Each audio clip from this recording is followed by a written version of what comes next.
Next heading डालिए भाई, nature of roots. Nature of roots यानी कि मूलों की प्रकृति। हिंदी में कहते हैं मूलों की प्रकृति, यानी कि जो मूल होते हैं कोई भी क्वाड्रेटिक इक्वेशन के, उनके बारे में बात करेंगे कि सर जो मूल होते हैं किस तरीके से क्या होते हैं, उनके बारे में डिस्कस करेंगे। देखो भाई, जब भी कोई क्वाड्रेटिक इक्वेशन होती है तो वो किस फॉर्म में होती है, तो आप कहोगे सर उसकी जनरल फॉर्म होती है ax² plus bx plus c बराबर 0। अब आप यहां से बता दीजिए, अगर x की वैल्यू चाहिए, तो आप कहोगे सर जो क्वाड्रेटिक का फॉर्मूला है उसके अकॉर्डिंग क्या होगा, -b plus minus root of b² minus 4ac divided by 2a। बोलो हाँ या ना। जो द्विघाती सूत्र होता है, जो श्रीधराचार्य फॉर्मूला होता है, वो ये होता है। यहां पर जो रूट में ये जो वैल्यू है b² माइनस 4ac, इस b² माइनस 4ac को कहा जाता है विविक्त कर। इस b² माइनस 4ac को हिंदी में कहा जाता है विविक्त कर, यानी कि डिस्क्रिमिनेंट। क्या कहा जाता है? डिस्क्रिमिनेंट यानी कि विविक्त कर। डिस्क्रिमिनेंट को यहां पर अपन डिनोट करेंगे किससे? डी से। तो जहां भी बोले कि सर डी का मतलब समझ जाइए किसकी बात कर रहे हैं, b² माइनस 4ac। अब यहां से इसकी कंडीशंस क्या क्या बनेंगी, तो वो डिपेंड करेगा किसके ऊपर, b² माइनस 4ac पर डिपेंड करेगा कि सर b² माइनस 4ac की वैल्यू क्या आ रही है। अगर ऐसा हो जाए कि b² माइनस 4ac की वैल्यू नेगेटिव आ जाए तो आप कहोगे सर रूट के अंदर माइनस आ चुका है, और जब रूट में नेगेटिव आ जाता है तो वो क्या होता है, काल्पनिक संख्या बन जाती है, वास्तविक नहीं रहा करती। तो उन्हीं के बेसिस पे इसका डिवाइडेशन होगा, तो किस तरीके से होगा उसी की बात कर रहे हैं भाई। तो सबसे पहली कंडीशन इसमें क्या बनेगी, देखो सबसे पहली कंडीशन से जो डिस्क्रिमिनेंट है, डिस्क्रिमिनेंट क्या होगा, b² माइनस 4ac। अगर b² minus 4ac less than 0 हो जाए, लेस देन 0 का मतलब होगा सर 0 से छोटा हो जाए। अगर लेस देन 0 हो जाता है तो जो इसके मूल होंगे, जो रूट्स होंगे, वो क्या होंगे, तो आप कहोगे सर अगर ये 0 से छोटा बन जाएगा, गौर करिए भाई यहां से, अगर ये वैल्यू 0 से छोटी है तो बताओ फिर रूट में माइनस में आएगा। भाई अगर b² माइनस 4ac 0 से छोटा है, 0 से छोटा है तो नेगेटिव होगा, जाहिर सी बात है। अगर नेगेटिव यहां रखोगे तो रूट में नेगेटिव आएगा, तो आप कहोगे सर जो मूल होंगे वो क्या होंगे, वास्तविक या काल्पनिक है। तो आपका आंसर होगा कि सर अगर ये नेगेटिव होता है रूट में तो वो क्या होंगे, उसके मूल काल्पनिक होंगे। क्या होंगे, काल्पनिक होंगे मूल, और साथ में दोनों मूल काल्पनिक तथा असमान होंगे, यानी कि बराबर तो नहीं होंगे, क्योंकि एक बार प्लस लेंगे और एक बार माइनस।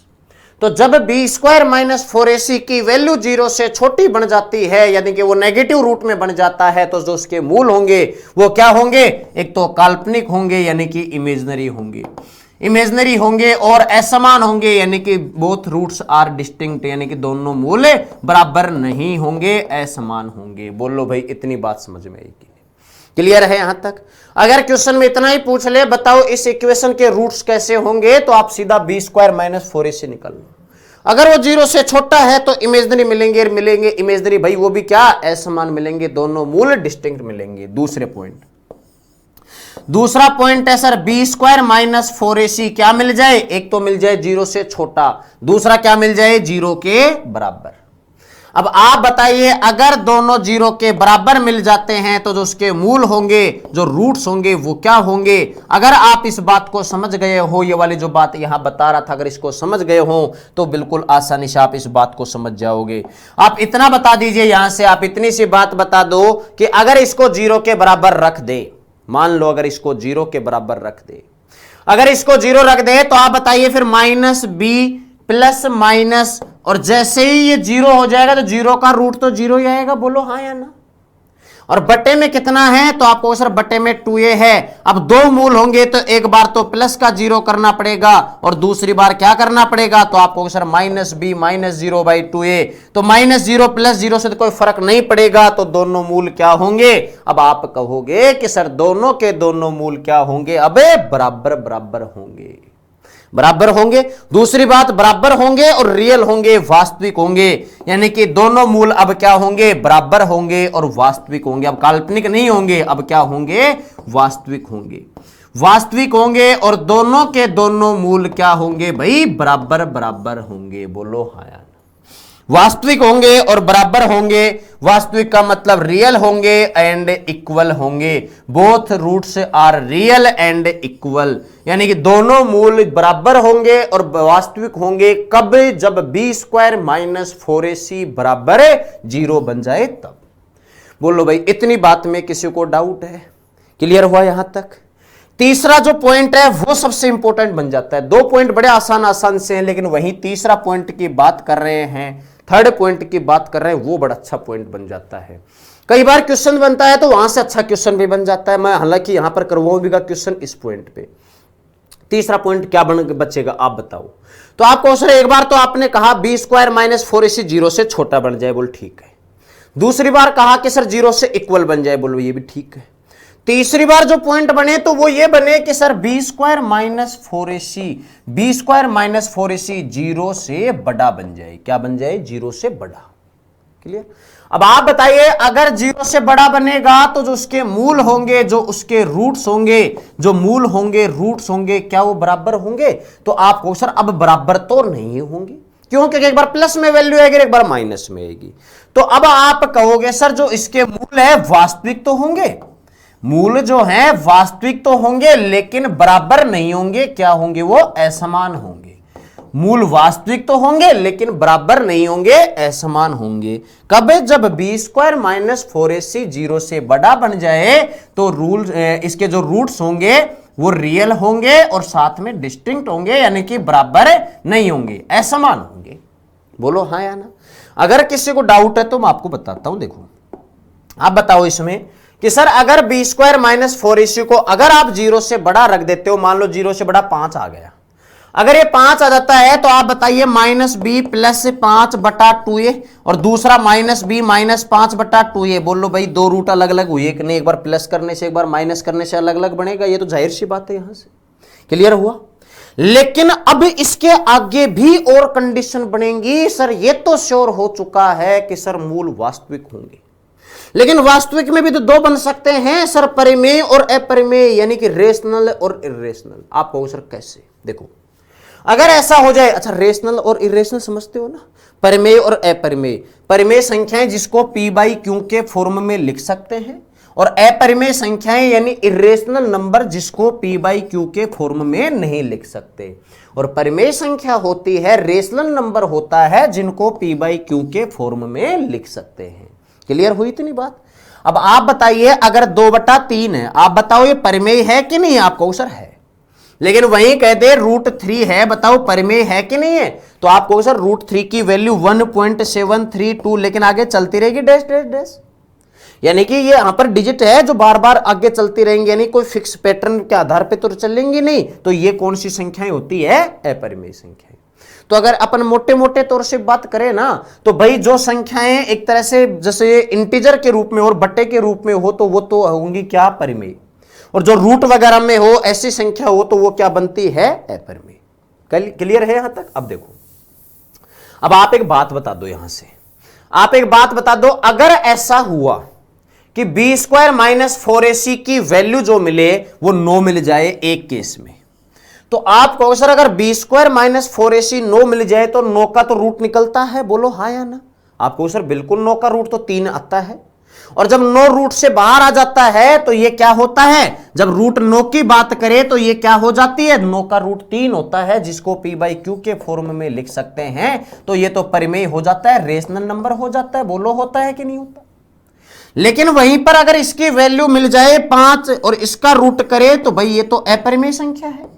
इसका मतलब सर अगर रूट पूरा पूरा निकल जाता है इसका, यानी कि ये एक परफेक्ट स्क्वायर होता है तो इसके परिमेय मूल होंगे, और अगर ये परफेक्ट स्क्वायर नहीं है तो इसके मूल अपरिमेय होंगे। यही बात इसके आगे की है। क्या? देखो समझो वापस से कि भाई इसके मूल वास्तविक और असमान होंगे, ये तो श्योर है। लेकिन इसमें भी पहली कंडीशन क्या है कि सर b² माइनस 4ac आप करो 0 से बड़ा हो। 0 से बड़े की 2 पॉसिबिलिटी बनती है कि सर एक जगह तो इसका पूरा पूरा वर्गमूल निकले, यानी पूरा स्क्वायर रूट निकले, और एक जगह पूरा वर्गमूल ना निकले। यानी कि जब पूरा पूरा वर्गमूल निकलेगा कंप्लीटली, यानी कि स्क्वायर रूट निकलेगा, तो आप उसको क्या कहोगे कि सर ये परफेक्ट स्क्वायर है। बोलो है कि नहीं? अगर कोई वैल्यू है, जैसे मान लीजिए 9 है, 9 का रूट कंप्लीट बाहर आता है कितना 3, तो 9 क्या है एक परफेक्ट स्क्वायर है, एक पूर्ण वर्ग है। क्लियर? तो वही बात मैं यहां पर कह रहा हूं क्या कि पहली कंडीशन सर ये बात तो सही है 0 से बड़ा हो, लेकिन उसमें भी क्या कि सर पहली कंडीशन जो बनेगी वो बनेगी sir B square minus 4ac एक पूर्ण वर्ग हो। बी स्क्वायर माइनस 4ac अगर एक पूर्ण वर्ग हो, पूर्ण वर्ग का मतलब है sir B square minus 4ac है वो एक परफेक्ट स्क्वायर हो, इज ए परफेक्ट स्क्वायर, यानी कि जिसका पूरा पूरा वर्गमूल निकल सकता हो या फिर उसको स्क्वायर के फॉर्म में लिख दे। क्लियर? तो जो बी स्क्वायर माइनस 4ac एक पूर्ण वर्ग हो जाता है, इसका मतलब उसका पूरा पूरा वर्गमूल निकलेगा। जब बी स्क्वायर माइनस 4ac अगर इसका पूर्ण वर्ग होगा तो वर्गमूल से बाहर निकाल लेंगे तो पूरा पूरा वर्गमूल निकलेगा, और जब पूरा पूरा वर्गमूल निकल जाएगा तो रूट हट जाएगा, रूट हट जाएगा तो जो मूल होंगे वो क्या होंगे परिमेय होंगे, यानी कि जो मूल होंगे वो दोनों मूल क्या होंगे परिमेय होंगे। क्या होंगे भाई? परिमेय होंगे, रेशनल होंगे, परिमेय मूल हो जाएंगे, रेशनल हो जाएंगे। अच्छा बराबर होंगे कि नहीं? वो तो असमान ही रहेंगे क्योंकि ग्रेटर 0 के लिए हमेशा ही असमान है, तो चाहे वो परफेक्ट स्क्वायर हो और चाहे ना हो मूल तो असमान ही आएंगे, ये तो श्योर है। लेकिन जब बात हो रही सर वास्तविक की, अब वास्तविक में रियल में इमेजिनरी भी रियल में रेशनल भी आते हैं और इरेशनल भी, यानी वास्तविक संख्याओं में परिमेय भी आती है और अपरिमेय भी। तो जब वास्तविक मिलेंगे ये तो श्योर है, लेकिन वास्तविक में परिमेय मिलेंगे कि अपरिमेय ये पता कर रहे हैं। तो जब बी स्क्वायर माइनस 4ac एक पूर्ण वर्ग हो तो क्या होंगे परिमेय। क्लियर? अगला पॉइंट इसी में दूसरा पॉइंट क्या है कि सर जब बी स्क्वायर माइनस 4ac एक परफेक्ट स्क्वायर नहीं हो, यानी एक पूर्ण वर्ग नहीं हो, यानी कि अगर ये एक पूर्ण वर्ग नहीं होता है, यानी कि B square minus 4ac is not a perfect square, is not a perfect square, यानी कि अगर ये परफेक्ट स्क्वायर नहीं है, अगर परफेक्ट स्क्वायर नहीं है तो फिर इसके जो मूल होंगे वो क्या होंगे? तो आप कहोगे कि सर उस केस में मूल होंगे अपरिमेय। बराबर तो अभी भी नहीं होंगे, अभी भी असमान ही होंगे, लेकिन जो मूल होंगे वो वास्तविक तो होंगे, और वास्तविक में भी क्या होंगे? अपरिमेय होंगे, यानी इरेशनल होंगे। बोलो भाई इतनी बात में किसको डाउट है? क्लियर है यहां तक? देखो अभी तक क्या क्या बात जानी है नेचर ऑफ रूट्स में कि सर पहला B square minus 4ac less than 0 हो तो रूट्स क्या होंगे? इमेजिनरी होंगे, काल्पनिक होंगे। दूसरी बात असमान तो होंगी। दूसरी बात कि सर अगर बराबर 0 हो जाए तो वास्तविक और बराबर होते हैं रियल और इक्वल, लेकिन जब ग्रेटर 0 बन जाता है तो वास्तविक होंगे यानी कि रियल होंगे, और डिस्टिंक्ट होंगे यानी असमान होंगे, यानी कि इक्वल नहीं होंगे।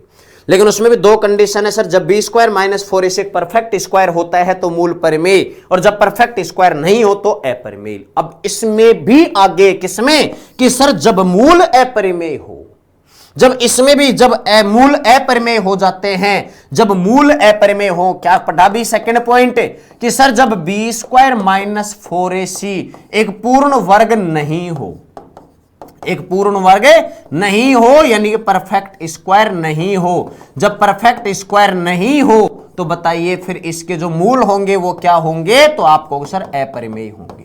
ठीक है, क्या होंगे? इरेशनल होंगे, अपरिमेय होंगे। इतनी बात अभी पढ़े थे अपन ने।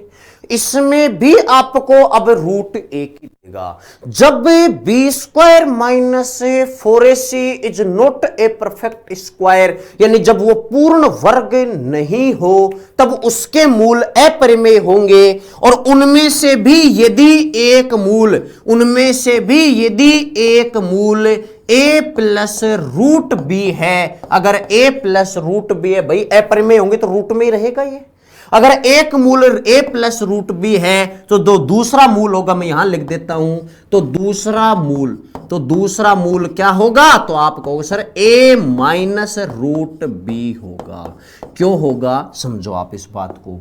देखो भाई आप बताइए, जब ये वैल्यू रूट में मिल जाए, जैसे यहां पर मान लो, इसको मैं बता देता हूं, मान लो यहां पर 3 रूट में मिल गया, रूट 3 पूरा पूरा तो बाहर आएगा नहीं, तो आप बताओ एक बार तो वैल्यू प्लस में मिलेगी, एक बार माइनस में, ये तो श्योर है ना। तो आप बताओ, जैसे मान लो इसको सोल्व करने पर, मान लो सपोज करो कि सोल्व करने पर ये मिल गया 2, ठीक है। अब आप बताओ ये 2 प्लस माइनस रूट 3 बन गए, तो एक रूट अगर 2 प्लस रूट 3 है तो दूसरा मूल क्या होगा? 2 माइनस रूट 3, बोलो होगा कि नहीं? क्लियर। इसलिए जब पता है ना तभी तो एग्जाम में डायरेक्ट देता है ये बात। क्या देता है कि सर अगर एग्जाम में आपको अपरिमेय मूल देगा तो उस केस में आपको एक ही मूल देगा। क्वेश्चन में जब एग्जाम में देता है अपरिमेय मूल की बात करेगा तो उस केस में सिर्फ एक ही मूल देगा, दूसरा आपको खुद को डिफाइन करना होगा।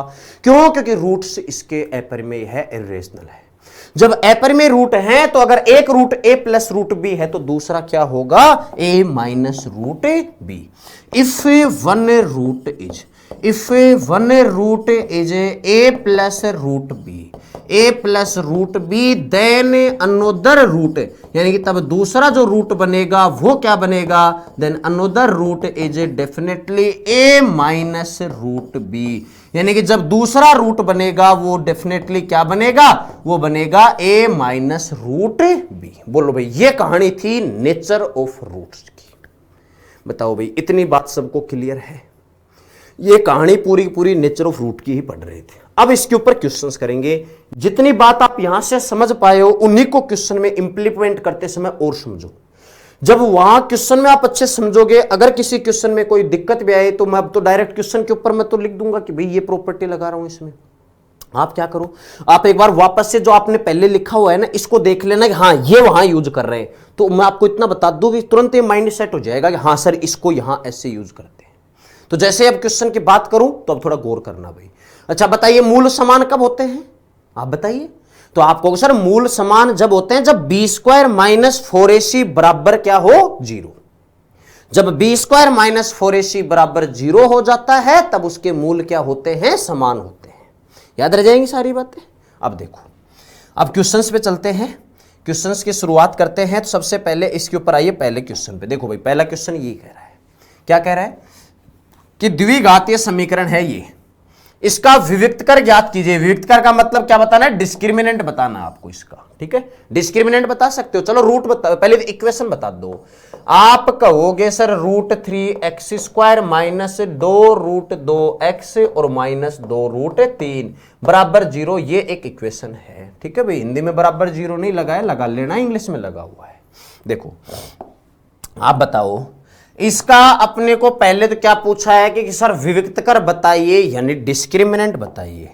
तो आपको सर डिस्क्रिमिनेंट तो बता देंगे, अभी तो देखा था कि सर डिस्क्रिमिनेंट होता है वो होता है b² माइनस 4ac। बोलो होता है कि नहीं? आपको सर बिल्कुल होता है।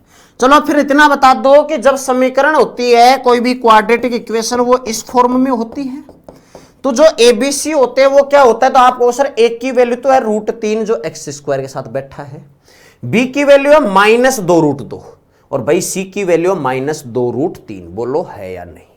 क्लियर? चलो बता दो फिर, जब सब कुछ पता है तो रख दो फिर। तो आप बताओ B की वैल्यू आपको पता है? बोलो सर पता है। मैंने पूछा कितना होगा? सर बोलो माइनस 2√2 है। बोलो हाँ या ना? जब इसका स्क्वायर करे तो भाई माइनस का स्क्वायर तो प्लस होगा, और जब 2√2 का स्क्वायर करोगे तो 2 का तो 4 और √2 का 2, तो 4 गुणा 2 8। बोलो हाँ या ना? क्लियर हुई इतनी बात? भाई 2√2 माइनस का, तो इसका स्क्वायर करोगे कितना आएगा? 8।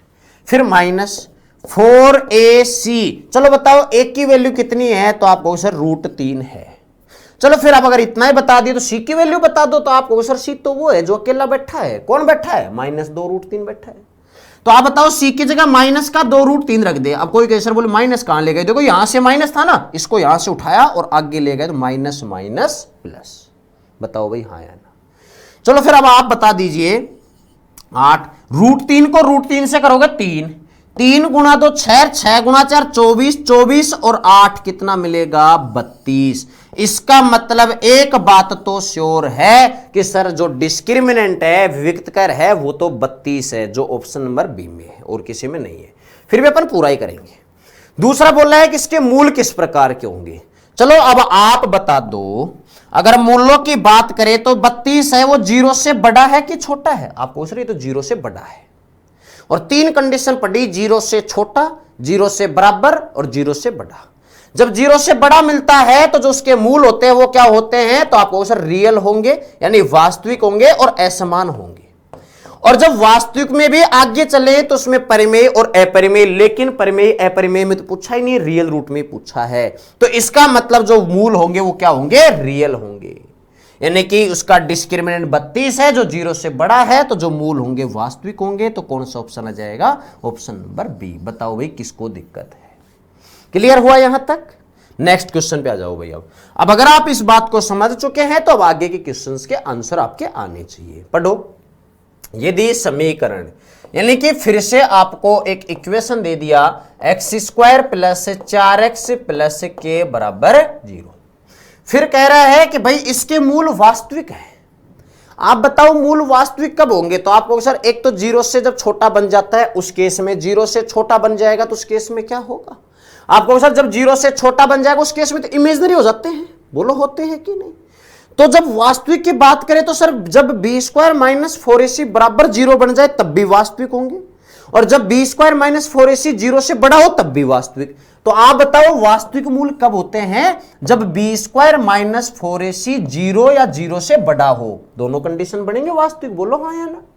यानी सेकंड और थर्ड पॉइंट जो लिखवाया था उसी के ऊपर तो वास्तविक बनेंगे। तो अपने को ये पूछा है के की वैल्यू बताओ। अच्छा ये पूछा है तो फिर तो निकाल देंगे सर, सब कुछ तो पता है, बस वैल्यू तो रखनी है। ये वैल्यू पता है सर, ये क्यों रखा पता चल गया ना, क्योंकि वास्तविक है इसलिए रखा ना, रियल है इसलिए रखा। चलो रख दो भाई। बोलो भाई बी की वैल्यू कितनी है? तो आपको सर बी की जगह यहां 4 रख दो, एक्स का गुणांक 4, 4 का स्क्वायर बोल लो भाई 16 माइनस 4ac। अब आप बताओ ये 4 है, यहां पर 4 रखा रहने दो, ए इसके साथ 1 बैठा है तो 1, c कितना है k। तो बताओ ये 1 गुणा k गुणा 4 करोगे तो क्या ये 4k मिलेगा? बोलो हाँ या ना? और भाई ग्रेटर इक्वल टू 0। चलो एक काम करो, 16 को तो यही रहने दो और माइनस 4k है इधर लेके आओगे तो क्या ये प्लस का हो जाएगा? बोलो हाँ या ना? 4 से काटोगे तो बताओ k यहां पर लेस देन इक्वल टू 4 का भाग करोगे तो क्या 4 आ जाएगा? क्या इसका मतलब जो 4 है वो बड़ा या बराबर होगा k। 4 बड़ा या बराबर है k। कौन से ऑप्शन में? Option number B. या फिर इसका अपोजिट कहे, रिवर्स कहे, अपन सिर्फ कहने में, लेकिन लिख इसी को रहा हूं कि सर 4 बड़ा है k या k से बराबर होगा, तो फिर k क्या होगा? तो आपको सर k छोटा होगा किससे? 4 या 4 के बराबर होगा या 4 से छोटा होगा। तो जो k की वैल्यू आएगी वो 4 या 4 से कम होगी। बोलो हाँ या ना? क्लियर हुई इतनी बात? यहां पर एक बात ध्यान रखना, अगर तुम यहां पर इक्वेशन के रूप में कर रहे हो तो -4k को उधर भेजा, लेकिन जब माइनस से कहीं गुणा करना पड़ जाए तो वहां इसका ये चिन्ह बदल देना भाई, ये ग्रेटर इक्वल टू है तो लेस देन इक्वल टू हो जाएगा। ये जरूर ध्यान रखना आप। क्यों? देखो ये एक्स्ट्रा बात बता रहा हूं भाई, ध्यान रखना, कभी कंफ्यूज हो जाओ, बोले सर क्या बता दिया इसमें। देखो एक्स्ट्रा बात मैं क्या बताना चाह रहा हूं यहां से, आप बताओ 16 माइनस 4k है, 4k ग्रेटर इक्वल टू 0 है। कुछ लोग क्या करेंगे, बोले sir -4k greater equal to 16 को उधर भेज देंगे जो माइनस का 16 होगा।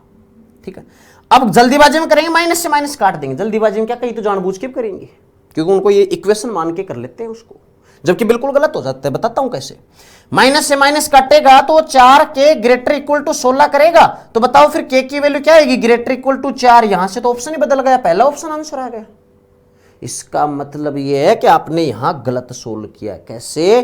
कि सर अगर माइनस हटाना है तो जब greater equal to less than equal to की बात करें ना, तब आपको जब इसको माइनस हटाना है, जब गुणा करना पड़ रहा है माइनस से, तो यह चिन्ह बदल जाता है।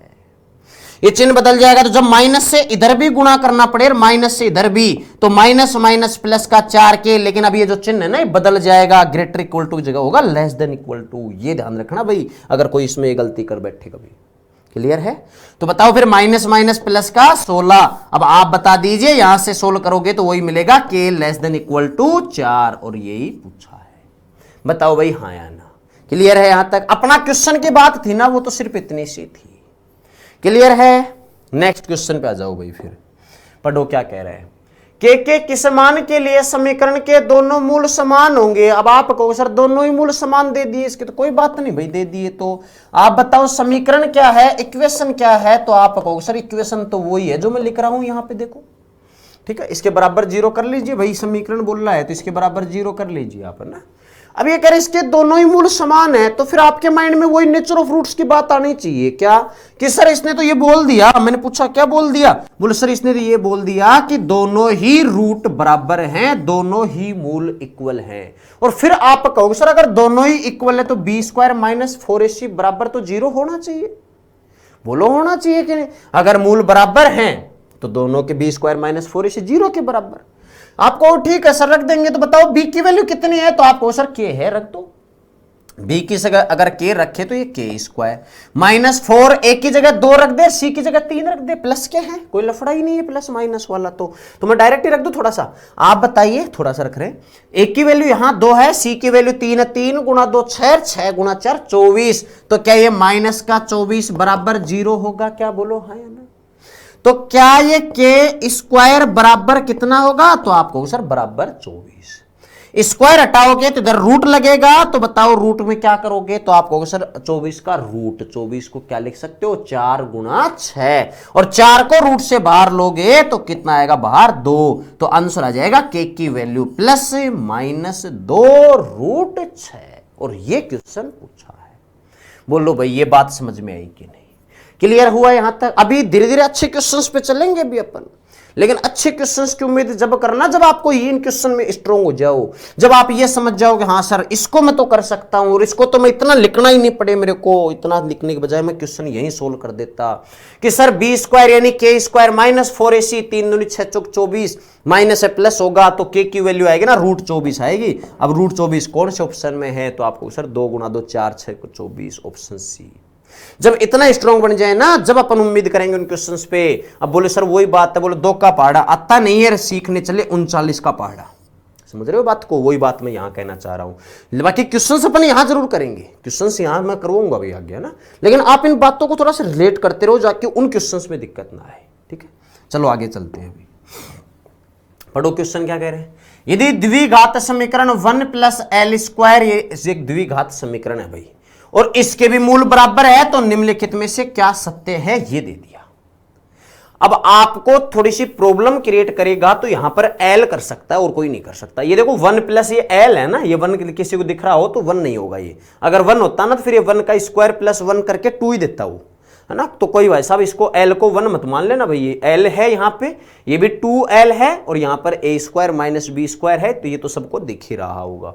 यहां पर भी ये l है, यहां पर भी l है, ये भी l है, और ये भी l है। उम्मीद करता हूं ये बातें सब पता चल गई होंगी, क्लियर। अब देखो किसी को दिक्कत करेगा ना तो ये l कर सकता है, तो मैंने कहा एक काम करो l का ही कलेश काट दो, तो आपको सर कैसे, तो मैंने कहा भाई आपको पूछा क्या है, तो आपको सर कंडीशन पूछा है, तो कंडीशन में तो l को कुछ भी मान लो, हर जगह सेटिस्फाई करना चाहिए, आपको सर करवा देते हैं। तो फिर l की वैल्यू रख लो, लेकिन ध्यान रहे ऐसी वैल्यू रखना कहीं कोई 2 ऑप्शन सेम ना बन जाए, कभी पता चले बोलो सर 2 ऑप्शन सेम बन गए, बाद में लफड़े हो रहे हैं। आपको सर l को 0 रख ले तो और ही आसान हो जाएगा, लेकिन 0 रखे ना तो यहां पर देखो 2 1 + 0 और 1 + 0, तो 2 ऑप्शन सेम हो गए, मतलब 0 मत रखो आप। तो अगर l को 1 रख ले, पहले ऑप्शन पे गौर करना, यहां तो कोई फर्क नहीं पड़ेगा इक्वेशन में, तो l से इक्वेशन में तो कोई फर्क नहीं पड़ेगा। अगर l को 0 रखते तो क्वाड्रेटिक ही रहती है, क्योंकि x² गुणा 1 आता। क्लियर हुआ ये बात है। तो फिर आप बताइए कि वो सर l को 0 नहीं रख सकते, 1 रख ले। अब 1 रखे तो ऑप्शन चेक करो कौन से सारे के सारे ऑप्शन अलग अलग हैं या नहीं है, लेकिन थोड़ा सा जल्दी करने के लिए आप उसको डायरेक्ट माइंड में रखो। मैं आपको बताता हूं, देखो l कितना रख रहे हैं, आपको सर l को 1 रखने का मन किया कर दो, छोटी वैल्यू रखने से आसान हो जाता है, इसलिए देखो भाई आप बता दो भाई, जब l को 1 रखे तो 1 का स्क्वायर 1, यानी कि ab की वैल्यू कितनी आनी चाहिए 1। चलो दूसरे ऑप्शन में l को 1 रखें तो देखो पूरे का स्क्वायर है, 1 + 1 2, 2 का स्क्वायर 4, तो क्या ये a² बराबर 4 b² होगा, बोलो हाँ या ना। जब इसमें l बराबर 1 रखे तो 1 का स्क्वायर 1 + 1 2 और b² ये बैठा, तो क्या तीसरे ऑप्शन में a² बराबर 2b² बनेगा, बोलो हाँ या ना। और थर्ड ऑप्शन में जब l की वैल्यू रख दे 1 तो 1 + 1 2, तो a² b² बराबर बन गया कितना 2। अब आप इतना बता दो क्या चारों ऑप्शन अलग अलग है या नहीं। अब आप कहोगे सर बोलो अलग अलग है, बोलो है कि नहीं है। अगर अलग अलग है तो फिर तो अपना काम हो चुका है, अगर अलग अलग है तो अपना काम हो चुका है। तो l की जगह 1 रखा है ना आपने, तो इक्वेशन क्या बनेगी, आपको सर ल की जगह 1 रखा, बोलो भाई 1 का स्क्वायर 1, 1 + 1 2, तो इक्वेशन क्या बनेगी, तो आपको सर इक्वेशन बनेगी 2x², बोलो हाँ या ना। बीच में ये लो भाई प्लस का चिन्ह ये ले आए, l की जगह 1 रखा है तो 2 गुणा 1 2ax, क्या ये 2ax ही बनेगा, बोलो हाँ या ना। और प्लस में क्या है, ए स्क्वायर माइनस बी स्क्वायर और बराबर 0। और अब बोला कि इसके मूल बराबर है, और ये बात तो अपने को पता है कि सर जब मूल बराबर होते हैं तो बी स्क्वायर माइनस 4ac बराबर 0 होता है। जब मूल ही बराबर हो जाए तो बी स्क्वायर माइनस 4ac बराबर 0 रख दे, तो आप बताओ बी स्क्वायर माइनस 4ac 0 रख रहा हूं भाई, गौर करना। बी की वैल्यू अब कितनी है, 2a, बोलो हाँ या ना। तो जब b की जगह 2a रखे तो 2a स्क्वायर करे तो बोलो भाई कितना आएगा, 4a स्क्वायर, बोलो हाँ या ना। माइनस 4a की वैल्यू तो आपको सर ये 2 बैठा, तो बताओ ये 4 गुणा 2। और बताओ c की वैल्यू कितनी है, तो आपको सर c की वैल्यू है a square minus B square, बोलो है या नहीं। और भाई बराबर में 0। अब बताओ ये पूरा का पूरा टर्म इधर माइनस का है, उधर जाके किसका होगा, तो आप कहोगे सर प्लस का, तो क्या इसको हटा के सीधा बराबर कर दूं, बोलो भाई क्या फर्क पड़ेगा, कुछ नहीं। चलो बताओ क्या 4 से 4 खत्म, आपको सर ये भी खत्म हो गया, तो फिर बचा क्या है। अब आप बताओ 2 को अंदर गुणा करें तो बताओ क्या मिलेगा, 2a square minus 2b square. ये a स्क्वायर को उधर लेके जाओ, माइनस का होगा, तो 2a स्क्वायर में से a स्क्वायर घटा दो, a के स्क्वायर बच गया भाई। और माइनस 2b स्क्वायर इधर आके प्लस का होगा, तो a स्क्वायर बराबर मिल गया 2b स्क्वायर। बताओ कौन से ऑप्शन में है, a स्क्वायर बराबर 2b स्क्वायर पहला नहीं है, कौन सा ऑप्शन है, ऑप्शन नंबर सी है। देखो a square plus 2b square, बोलो है कि नहीं, तो आंसर आ जाएगा ऑप्शन नंबर सी। ये क्वेश्चन पूछा है, बोलो भाई अब किसको दिक्कत है, बताओ भाई। क्लियर हुआ यहां तक, डाउट है किसी को? बाकी मैं इसको पूरे तरीके से बताऊंगा अभी, लेकिन अभी एक एग्जाम के पर्पज से बता रहा हूं भाई, अगर आप इस तरीके से वैल्यू पुट कर सकते हो। क्लियर हुआ यहां तक? अब इसको पूरा कंप्लीट कर लेते हैं भाई, ठीक है, इसको पूरा कंप्लीट कर लेते हैं। और इसको मैं यहां पर इस स्लाइड पे ले लेता हूं, इस क्वेश्चन को ध्यान देना सारे। जो क्वेश्चन है वो क्या है, तो क्वेश्चन को मैं यहां लिख करके एल के फॉर्म में ही बता रहा हूं अब कंप्लीट। क्वेश्चन था 1 plus L square x square, ठीक है, क्वेश्चन था 1 प्लस एल स्क्वायर और साथ में एक्स स्क्वायर, प्लस में है 2LAX और प्लस में था भाई a square minus B square बराबर 0, बोलो हाँ या ना। क्या यही था, ये वाला। अब आपको इसमें बोला था मूल बराबर है, तो अपने को बस मूल बराबर रखने हैं, इनकी कंडीशन बनानी है। चलो गौर करना। अब आप बताओ अगर इसके मूल बराबर हैं तो आप कहोगे sir B square minus 4ac बराबर क्या होना चाहिए, तो आप कहोगे सर 0। चलो फिर बता दो b की वैल्यू कितनी है, तो आपको सर b वो है जो x के साथ बैठा है 2al, a की वैल्यू है 1 प्लस एल स्क्वायर और c की वैल्यू ये है, बोलो है कि नहीं। चलो बताओ b की वैल्यू कितनी है 2la, तो जब इसका स्क्वायर करे तो बोलो क्या आएगा, तो आपको sir 4l square a square आएगा, बोलो आएगा कि नहीं। फिर माइनस है, चलो माइनस 4 इसी को बराबर ले आता हूं तो प्लस का हो जाएगा। चलो बताओ प्लस का 4a की वैल्यू कितनी है, तो आपको सर a की वैल्यू है 1 प्लस एल स्क्वायर, बोलो हाँ या ना। फिर c की बात करें तो भाई c की वैल्यू कितनी है, a square minus B square, बताओ भाई क्लियर हो यहां तक। तो फिर आप बताइए क्या 4 से 4 खत्म, इधर बच गया है एल स्क्वायर ए स्क्वायर बराबर, इनको गुणा कर दें, अगर इनको मल्टीप्लाई करें तो पहले एक को करो दोनों से गुणा, अगर एक को ए स्क्वायर माइनस बी स्क्वायर से करोगे ये आएगा, फिर एल स्क्वायर को गुणा करो तो क्या मिलेगा, तो आपको सर एल स्क्वायर ए स्क्वायर मिलेगा, और फिर एल स्क्वायर को बी स्क्वायर से करोगे तो एल स्क्वायर बी स्क्वायर मिलेगा, बोलो मिलेगा या नहीं। क्लियर हुआ? अगर इतनी बात क्लियर है तो क्या एल स्क्वायर ए स्क्वायर कैंसिल, बोलो ए स्क्वायर को तो यही रहने दो, ये जो ए स्क्वायर यही रहने दो, माइनस बी स्क्वायर को इधर ले आओ प्लस का होगा, और ये एल स्क्वायर बी स्क्वायर ये भी इधर ले आओ प्लस का होगा, एल स्क्वायर बी स्क्वायर। अब आप बताइए ए स्क्वायर बराबर क्या इन दोनों में से कुछ कॉमन आ सकता है, बोले सर बिल्कुल आएगा, क्या बी स्क्वायर, तो अंदर क्या बचेगा 1 प्लस एल स्क्वायर, और यही क्वेश्चन में पूछा था।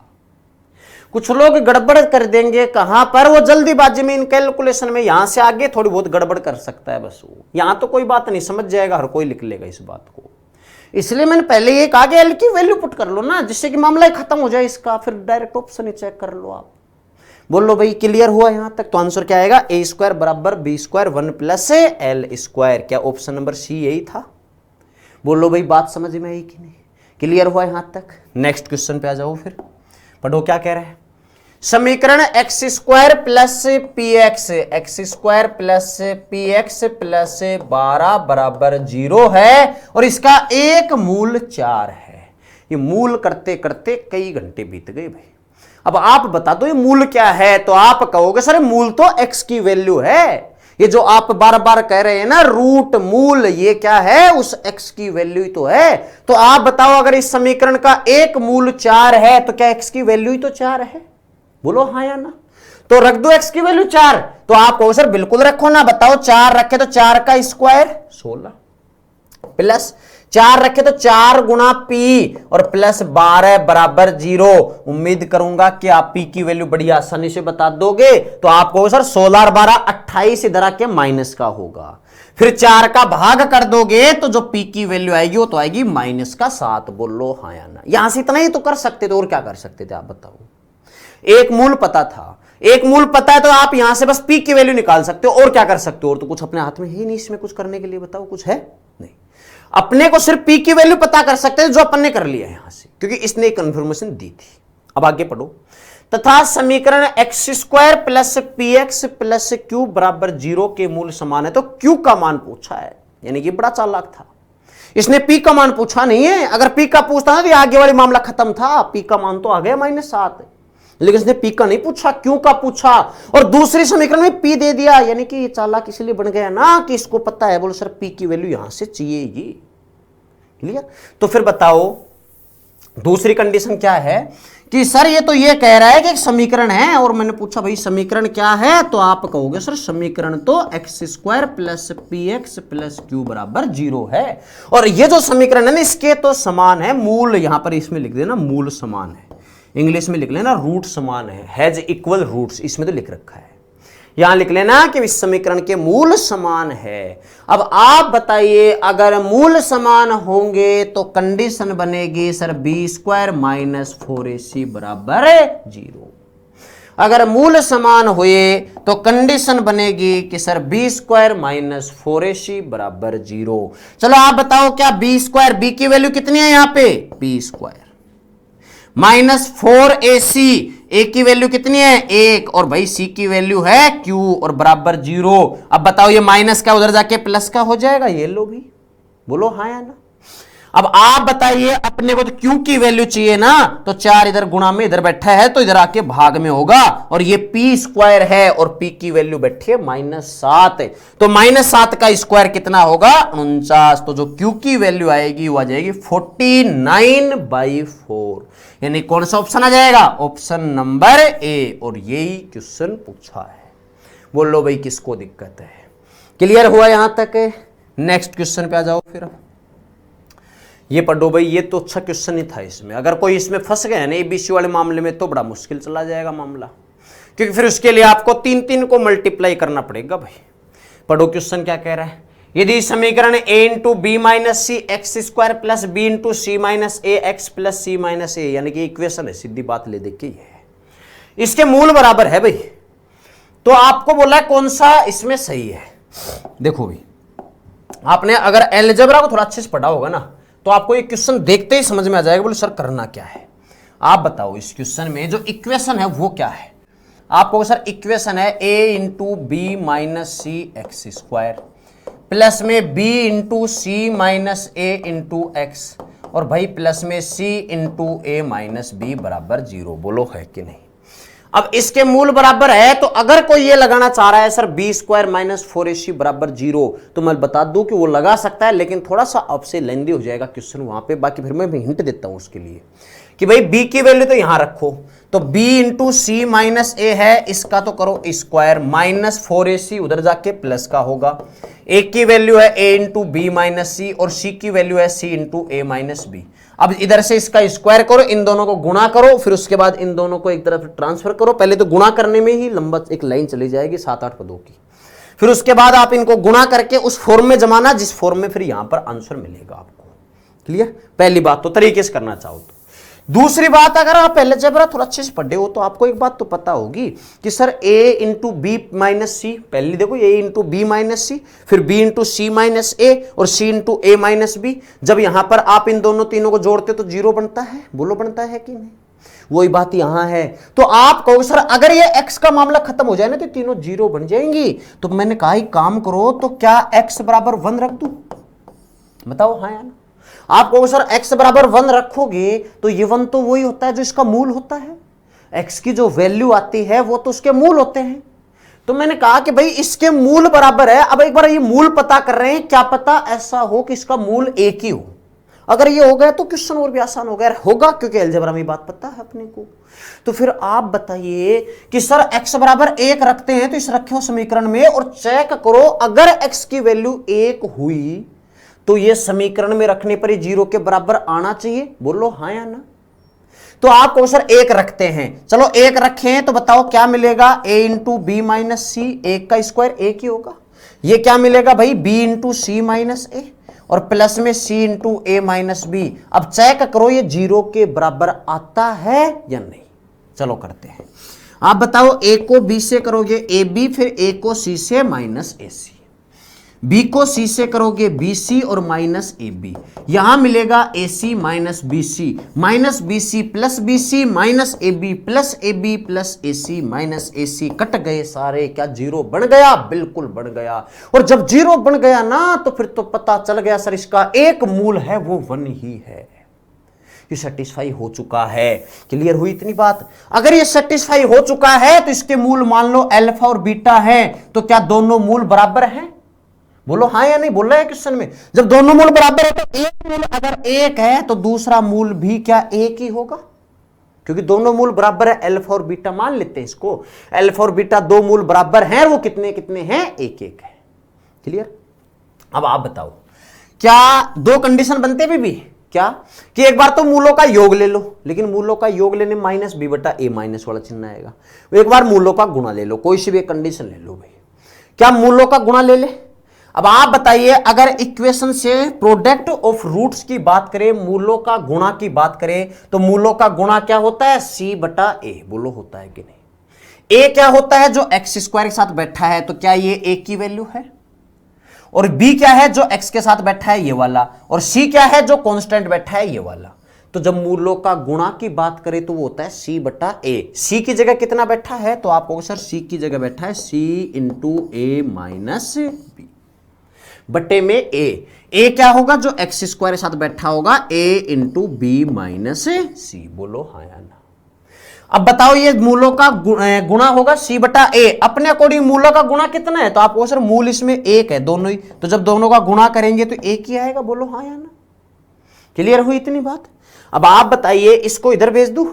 अगर इसको इधर भेज के सी को अंदर गुणा कर दे तो बताओ सी को ए से गुणा करो, ए सी को जब ए से गुणा करोगे ए सी को माइनस बी से करोगे तो माइनस का बी सी।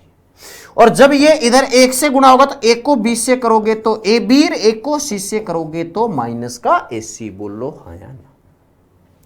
अगर यहां माइनस ए सी को इधर लेके आते हैं तो प्लस का होगा। ये माइनस ए सी और ये प्लस ए सी इधर पहले से बैठा है, ये भी प्लस का होगा, तो क्या ये 2ac होगा क्या? और बराबर भेज दे तो A B minus B C को इधर भेजे तो प्लस का बी सी। अब थोड़ा ऑप्शन पे गौर करो, क्या ये कहीं ऑप्शन मिल रहा है? तो आपको सर 2ac है, तो यहां पर एक तो इस ऑप्शन में 2 है, एक इस ऑप्शन में 2 है, ये दो ऑप्शन तो वैसे ही मामला खत्म। क्लियर? अब इसमें तो 2 बटा बी है, इसमें 2 के साथ बी बैठा है, यहां अपने साथ 2 के साथ ac बैठा है, और अपने को 2 के साथ ac नहीं b चाहिए, तो b तो यहां आएगा नहीं। दूसरा क्या बना सकते हो? 2 के बटे में बी, तो क्या बटे में बी बना सकते हो आप? सर अगर बटे में बी बनाना पड़े ना तो इसमें काम करो, ए और सी को हटा दो। कैसे? कि सर एबीसी का भाग कर दो। कर सकता हूं। अगर इधर एबीसी का भाग करोगे तो इधर भी करना पड़ेगा आपको, पूरे के पूरे में ही फिर एबीसी का भाग करना पड़ेगा। बोलो हाँ या ना? तो फिर आप बताओ यहां ए और सी कट जाएगा तो क्या बचेगा? 2 बटा बी। और यहां ए बी से बी कटेगा तो 1 बटा सी, और यहां बचेगा 1 बटा ए, तो क्या 2 बटा बी बराबर आएगा 1 बटा ए प्लस 1 बटा सी। और ये क्वेश्चन पूछा है। यहां इंपॉर्टेंट बात इसकी थी। आगे चाहे आप प्रोडक्ट ऑफ रूट से करो चाहे सम ऑफ रूट से करो, कोई फर्क नहीं पड़ेगा। बोलो भाई क्लियर है इतनी बात? क्लियर हुआ यहां तक? नेक्स्ट क्वेश्चन पे आ जाओ। ये लो भाई, ये उस बात पे आ गया, कौन सी बात पे? कि परिमेय अपरिमेय वाला, इरेशनल वाला। कोई बात नहीं भाई, आप बताओ। ये बोला है सर एक समीकरण है। मैंने कहा समीकरण क्या है? बोले सर समीकरण तो ax² plus bx plus c है और इसके बराबर 0 है। तो ये तो वो जनरल फॉर्म होती है, स्टैंडर्ड फॉर्म जो होती है वही है तो द्विघात समीकरण की। अब ये कह रहा है कि इसके अंदर जो abc है वो तो परिमेय है। ठीक है भाई, abc तो परिमेय है। फिर बोला इसका एक मूल 5 प्लस 3 रूट 3 है। अब आप बताओ क्या ये रूट परिमेय है कि अपरिमेय? तो आपको सर रूट में है, अपरिमेय है। बोलो हाँ या ना। अगर इसका एक मूल मान लेते हैं अल्फा है और एक मूल अल्फा कितना है, तो आपको सर एक मूल अल्फा आया, वो आया 5 प्लस 3 रूट 3। बोलो आया या नहीं? और अभी थोड़ी देर पहले ही पढ़ा था कि सर अगर एक मूल a प्लस रूट बी है तो आप बताओ दूसरा मूल बीटा बता सकते हो? आपको सर अगर एक मूल a प्लस रूट बी है तो दूसरा होगा a माइनस रूट बी। बोलो हाँ या ना। अगर एक मूल 5 प्लस 3 रूट 3 है तो दूसरा मूल होगा 5 माइनस 3 रूट 3। क्लियर हुआ? अच्छा आप बताओ समीकरण तो ये थी आपके पास, बोलो थी कि नहीं? हाँ या ना? अब आप कहो सर मुझे तो ये वैल्यू पूछा है, नहीं एबीसी चाहिए अपने को। तो आप बताओ अगर ये समीकरण तो क्वेश्चन नहीं दिया, अपन खुद की समीकरण बनाए तो क्या कहोगे? तो आप कहो सर मूल पता है। अगर मूलों का योग पता चल जाए ना, यानी सम ऑफ रूट और प्रोडक्ट ऑफ रूट यानी मूलों का गुणा, दो बातें पता चल जाए, समीकरण बता सकते हो। समीकरण होता है x² माइनस मूलों का योग sum of roots into x plus product of roots यानी मूलों का गुणा बराबर 0। यही तो समीकरण होती है। तो मूलों का योग चाहिए, मूलों का गुणा, ये पता कर सकते हो? बोले सर पता कर लेंगे। मैंने कहा करो तो भाई। आप बताओ अगर अल्फा प्लस बीटा कर दे, बोलो भाई क्या बनेगा? अल्फा प्लस बीटा बताओ। तो आपको इन दोनों को जोड़ देते हैं, जोड़ेंगे तो 3 रूट 3 खत्म, बचेगा क्या? 5 और ये 5। बताओ जोड़ेंगे तो भाई प्लस का चिन्ह लगा रहे, 3 रूट 3 तो कट जाएगा, 5 और 5 10 से। बोलो हाँ या ना। दूसरी बार क्या कहा सर? दोनों को जोड़ तो दिया, अब एक बार क्या कर दो? अल्फा गुणा बीटा चाहिए, नहीं घटा दो। किसको घटाना है आपको सर? 5 प्लस 3, सॉरी घटाना नहीं गुणा करना है। 5 प्लस 3 रूट 3 को गुणा करना है 5 माइनस 3 रूट 3 से। और जैसे ही ये पता चला ना तो आपके माइंड में आना चाहिए सर a प्लस बी गुणा a माइनस बी होता है a² माइनस b²। बोलो हाँ या ना? कि सर ये a प्लस बी है, ये a माइनस बी है, और जब गुणा करते हैं तो आता है a² माइनस b²। a की वैल्यू 5 है तो 5 का स्क्वायर 25, माइनस बी की वैल्यू 3 रूट 3 है तो इसका स्क्वायर करोगे तो 3 का स्क्वायर 9 27। तो बताओ इनका गुणा करेंगे तो मैं डायरेक्ट लिख देता हूं। डायरेक्ट क्यों? क्योंकि आप यहीं से कर सकते थे कि सर ये a प्लस बी है, ये a माइनस बी है, तो गुणा होगा a² यानी 5 का स्क्वायर 25 माइनस b² यानी 3 रूट 3 का स्क्वायर 27। तो बोलो भाई मूलों का गुणा कितना आएगा? तो आप कहोगे सर माइनस का 2। बोलो हाँ या ना? क्लियर हुआ? चलो अगर इतनी बात बता दिए तो फिर इक्वेशन आप खुद ही बता दो। बोले सर जब इतनी बात पता चल गई तो इक्वेशन तो हम तो बता ही देंगे। मैंने पूछा बताओ भी। बोले सर इक्वेशन होगी x² माइनस मूलों का योग जो कितना आया 10 इंटू x प्लस मूलों का गुणा, मूलों का गुणा आया है -2, प्रोडक्ट ऑफ रूट्स आया -2, तो माइनस प्लस माइनस बनेगा और बराबर 0। बोलो हाँ यार? क्लियर हुआ? अगर इतनी बात पता चल गई है तो अब आप ए बी सी की वैल्यू बता सकते हो। बोले सर जब इतना ही बता दिए तो ये क्या मुश्किल थोड़ी है कोई। ए तो वो है जो x² के साथ बैठा है, कितना है 1। बी वो है जो x के साथ बैठा है, कितना है माइनस का 10 से। बोलो हाँ या ना? और सी वो है जो अकेला बैठा है, कितना बैठा है माइनस का 2। पूछा क्या है आपसे? आपसे पूछा है a² plus b² plus c² बटे a plus b plus c। बोलो हाँ या ना? तो फिर आप बता दीजिए कि सर a की वैल्यू 1 का स्क्वायर 1, b की वैल्यू -10 का स्क्वायर करोगे 100 मिलेगा, c का स्क्वायर यानी -2 का स्क्वायर करोगे 4। फिर बताओ a प्लस बी प्लस सी, तो 1 -10 -2 आएगा क्या? बोलो हाँ या ना? 104, ये मिलेगा 105 और बटे में है 1 - 12 यानी माइनस का 11, तो आंसर आ जाएगा 105/11 किसका? माइनस का। तो ऑप्शन आ जाएगा सी और यही पूछा है। बोलो भाई किसको दिक्कत है? क्लियर हुआ यहां तक? ये थी बात किसकी? नेचर ऑफ रूट्स की। अभी तक बात जो कर रहे थे वो कर रहे थे भाई किसकी? कि भाई जो प्रकृति, जो मूलों की प्रकृति है, नेचर ऑफ रूट्स है, उनको कैसे डिफाइन करें। दूसरी बात क्या है? आगे बात कर रहे हैं अपन कि अगर कोई एक परफेक्ट स्क्वायर बनाना हो, यानी पूर्ण वर्ग बनाने की बात आई, पूर्ण वर्ग बनाने की कंडीशन, पूर्ण वर्ग बनाने की जो कंडीशंस है वो क्या है? यानी पूर्ण वर्ग बनाने की कंडीशन, यानी condition of make a perfect square, condition बतानी है आपको, condition of makes a perfect square, यानी परफेक्ट स्क्वायर बनाने की जो कंडीशन है, यानी कि जो पूर्ण वर्ग बनाने की जो कंडीशन है वो क्या है, वो पता करते हैं। देखो, अगर पूर्ण वर्ग होता है तो आप क्या समझते हो उसके बारे में? तो आप कहोगे सर पूर्ण वर्ग का मतलब होता है जैसे 4 है, क्या ये पूर्ण वर्ग है? बिल्कुल है। क्यों? क्योंकि 4 का पूरा पूरा वर्गमूल निकलता है, पूर्ण वर्ग है। 9 है, क्या ये पूर्ण वर्ग है? बोले सर है। क्यों? क्योंकि इसका वर्गमूल पूरा पूरा 3 आता है। बोलो आता है कि नहीं? ऐसे ही अगर बात करें सर 8 है, क्या पूर्ण वर्ग है? आप कहोगे सर नहीं है। क्यों? क्योंकि इसका पूरा पूरा वर्गमूल नहीं निकलेगा। अब आपको कोई कह दे सर a + b का स्क्वायर है, क्या ये पूर्ण वर्ग है या नहीं? अब आप कहोगे कि सर ये पूर्ण वर्ग है। क्यों है? क्योंकि जब रूट कटेंगे तो रूट से स्क्वायर खत्म, और अगर यहां a - b होता तो भी ये पूर्ण वर्ग होता। ये नहीं है, ये तीनों पूर्ण वर्ग होते। बोलो हाँ या ना? जब ऐसे वैल्यू देता तो पहचान लेंगे, लेकिन जब इस फॉर्म में देना तो फिर आपको बस एक ही मतलब है कि सर अगर पूर्ण वर्ग बनाना है तो आपका टारगेट है सर या तो a + b का स्क्वायर बनाओ या फिर a - b का स्क्वायर। ऐसा करने से क्या होगा? तो आप कहोगे सर ऐसा करने से स्क्वायर से रूट खत्म हो जाएगा, और जब स्क्वायर से रूट कैंसिल होता है इसका मतलब स्क्वायर रूट कंप्लीट बाहर आ रहा है और फिर वो परफेक्ट स्क्वायर होगा। क्लियर है इसकी बात? ये अगर कोई आपसे ये कह दे, थोड़ा सा गौर करना, मैं एक एग्जांपल के तौर बता रहा हूं कि आपको कहे सर a² + b² है, आपको कोई कह दे इसमें क्या जोड़ें क्या घटाएं ताकि ये परफेक्ट स्क्वायर बने। मैं नॉर्मली बता रहा हूं, अभी इसकी कंडीशन तो शुरू ही नहीं की है। तो आप कहोगे सर एक काम करो, a² + b² है ना, अगर किसी के माइंड में बोलो सर परफेक्ट स्क्वायर बनाना, अगर इसके साथ में या तो प्लस का 2ab कर दो या माइनस का 2ab, तो क्या ये परफेक्ट स्क्वायर बनेगा या नहीं? आप कहो सर बनेगा, क्योंकि जब प्लस करते हो तो फॉर्मूला बन जाता है a + b का स्क्वायर, और जब माइनस कर दे तो फॉर्मूला माइनस का। लेकिन अपने को चाहिए स्क्वायर, तो स्क्वायर तो बनेगा दोनों ही केस में। लेकिन अगर कोई कहे नहीं सर 2 हटा दो, सिर्फ ab करो, तो क्या ये परफेक्ट स्क्वायर बन पाएगा? अब नहीं बन पाएगा। क्लियर है इतनी बात? पहचान जाओगे? ये तो मतलब मेन बात जो बेसिक वाली बात थी उसके अकॉर्डिंग, कई जगह हो सकता है इसकी जरूरत भी पड़ जाए।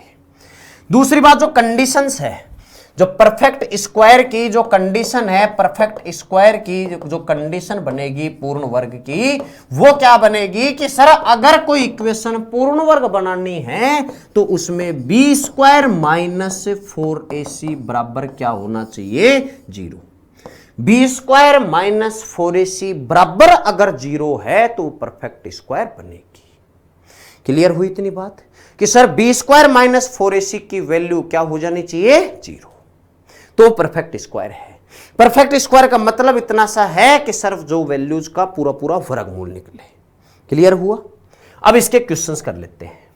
देखो भाई क्वेश्चन शुरुआत करते हैं इसके। सबसे पहला क्वेश्चन तो ये है, देखो भाई ये कह रहा है if x² + 1/5x + a² is a perfect square then the value of a is, यानी कि इसने खुद ने बोल दिया कि सर ये x² + 1/5x + a² बराबर, ये जो है एक इक्वेशन है और ये क्या है? एक परफेक्ट स्क्वायर है। क्लियर? अगर ये परफेक्ट स्क्वायर है, मैं इसको बैठा देता हूं क्योंकि अपने को सिर्फ इसी को ध्यान देना है। अगर ये परफेक्ट स्क्वायर है, अगर ये पूर्ण वर्ग है, इस बात को लिए क्वेश्चन ने खुद ने बोला है, कि परफेक्ट स्क्वायर है, तो फिर आपके माइंड में एक ही बात आएगी, सर अगर ये परफेक्ट स्क्वायर है तो बी स्क्वायर माइनस 4ac बराबर क्या होना चाहिए, 0 होना चाहिए। अगर ये परफेक्ट स्क्वायर है, हिंदी वाले लिख लेना इस क्वेश्चन को, यदि एक्स स्क्वायर इक्वेशन एक पूर्ण वर्ग है तो एक का मान क्या होगा, हिंदी में लिख लेना भाई, ठीक है। तो आप कहो सर अगर ये पूर्ण वर्ग है, अगर ये परफेक्ट स्क्वायर है तो बी स्क्वायर माइनस 4ac बराबर 0 होना चाहिए, बोलो होना चाहिए कि नहीं। आपको सर होना तो चाहिए, चलो रख देते हैं। आप बताओ b की वैल्यू 1/5, इसका स्क्वायर करेंगे तो क्या 1/25 आएगा, माइनस 4 इस उधर आके प्लस का होगा, ये 4 रख दिया भाई। a कितना है तो आपको सर एक्स स्क्वायर साथ तो a की बैठा है, और c कितना है तो आपको सर c की जगह तो बैठा है a स्क्वायर, बोलो हाँ या ना। अब आप बताओ ये 4 इधर गुणा में इधर आके भाग में होगा तो क्या a स्क्वायर बराबर 1 बटे में ये 4 है, इधर आके भाग में आएगा तो 25 से 4 गुणा होगा, और 25 गुणा 4 कितना मिलेगा तो आप कहोगे सर ये मिलेगा 100, बोलो हाँ या ना। क्लियर है। अब आप बताओ अगर a स्क्वायर की वैल्यू 100 है तो जो a की वैल्यू होगी वो कितनी होगी, तो आप कहोगे सर 1 का रूट 1 और 100 का 10, यानी जो a की वैल्यू होगी प्लस माइनस 1/10, और यही क्वेश्चन में पूछा है। बोलो भाई किसको दिक्कत है। क्लियर हुआ। बस आप ये ध्यान रखिए कि सर अगर कोई इक्वेशन में, अगर कोई भी इक्वेशन बनी हुई है तो उसमें जो कंडीशन बनेगी, अगर वो परफेक्ट स्क्वायर है तो बी स्क्वायर माइनस 4ac बराबर क्या होना चाहिए, 0। क्लियर। और परफेक्ट स्क्वायर का मतलब पता होना चाहिए कि उसका पूरा पूरा वर्गमूल निकले। नेक्स्ट क्वेश्चन पे आ जाओ भैया, पढ़ो क्या कह रहा है। फॉर व्हाट वैल्यूज ऑफ के द एक्सप्रेशन p प्लस ये है और is the perfect square. Question क्या कह रहा है देखो, ये कह रहा है भाई, हिंदी वाले गौर करना, कि के किस मान के लिए, यानी किसके, के का, कि भाई के किस मान के लिए इस व्यंजक p plus 1/4 root p plus K square एक पूर्ण वर्ग है। हिंदी में लिख लेना कि भाई के किस मान के लिए, के किस मान के लिए जो व्यंजक है वो क्या है, किस मान के लिए व्यंजक, ये जो लिखा हुआ है ये व्यंजक क्या है, एक पूर्ण वर्ग है, ये पता करना। क्लियर। चलो मैं व्यंजक को लिख लेता हूं। ये है sir p plus 1/4 root p plus K square, बोलो हाँ या ना। आप कहो सर ये तो क्वाड्रेटिक बन ही नहीं रही, तो मैंने कहा बना सकते हैं, कैसे बना दें, तो आप बताओ ये रूट p है, अगर इसको रूट p का स्क्वायर कर दूं तो क्या गुना हो जाएगा भाई, बोलो कर सकते हैं कि नहीं। क्या इसको रूट p का स्क्वायर कर दे तो रूट p का स्क्वायर तो p मिल जाएगा वापस से, बोलो हाँ या ना। तो क्या अगर इसको x माने तो x square plus 1/4 x plus K square, क्या वही क्वाड्रेटिक बन चुकी है। और अब ये बोल रहा है कि ये परफेक्ट स्क्वायर है, यानी ये पूर्ण वर्ग है। तो अब आप फिर से कहोगे सर अगर ये पूर्ण वर्ग है तो बी स्क्वायर माइनस 4ac बराबर 0 होना चाहिए। चलो b की वैल्यू बताओ। आप कहोगे सर जो x का कोफिशिएंट है, लेकिन यहां पर x की जगह कौन काम कर रहा है, रूट p, तो रूट p का कोफिशिएंट है 1/4, तो इसका स्क्वायर करोगे 1/16, बोलो हाँ या ना। माइनस 4ac उधर लेके जाओ तो प्लस का बनेगा।